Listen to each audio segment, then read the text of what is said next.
CS, SA, RS তিন record একসাথে মিলানোর smart trick. জমির আসল মালিকানা বা দাগ নম্বর ঠিক আছে কিনা এটা 100% নিশ্চিত হতে হলে সিএস, এসএ, আরএস এই তিন প্রজন্মের রেকর্ড মিলানো সবচেয়ে গুরুত্বপূর্ণ। কিন্তু আলাদা আলাদা দেখে মাথা ঘুরে যায়। নো টেনশন, এখানে দিচ্ছি মোবাইলে তিনটা রেকর্ড একসাথে মিলিয়ে দেখার super short plus smart trick.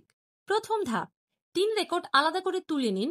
PDF land.gov.bg-তে গিয়ে সিএস খতিয়ান, এসএ খতিয়ান, আরএস খতিয়ান এই তিনটি পিডিএফ আকারে ডাউনলোড করে নিন। নাম্বার 2, সবার প্রথমেই দাগ নম্বর চেন মিলান। সবচেয়ে গুরুত্বপূর্ণ হলো দাগ নম্বর কিভাবে বদলেছে সেটা ট্র্যাক করা। সিএস দাগ, এসএ দাগ, আরএস দাগ যদি এই লাইনটি মিলে যায় তাহলে মালিকানা যাচাই 70% নিশ্চিত। নাম্বার 3, মালিকানা লাইন মিলিয়ে দেখুন। তিন রেকর্ডে মালিকানা চেইন কিভাবে দেখুন।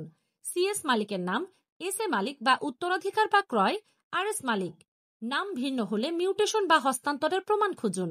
নাম্বার 4, জমির পরিমাণ যেখানে পরিবর্তন হয়েছে তা আলাদা করুন। তিনটি রেকর্ডে যদি জমির পরিমাণ কম বা বেশি থাকে বুঝবেন রেকর্ড পরিবর্তন, নামজারি, শ্রেণী পরিবর্তন, কোথাও কিছু হয়েছে। নিজের জমির প্রকৃত পরিমাণ বোঝার এটাই সবচেয়ে সহজ পদ্ধতি।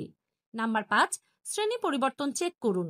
জমির শ্রেণী তিন রেকর্ডে একই আছে কিনা দেখুন। শ্রেণী বদলানোয় দাগ নম্বরও বদলাতে পারে, এটাই মিসম্যাচের মূল কারণ। নাম্বার 6, তিন রেকর্ড থেকে কমন ফিল্ড লিস্ট করুন।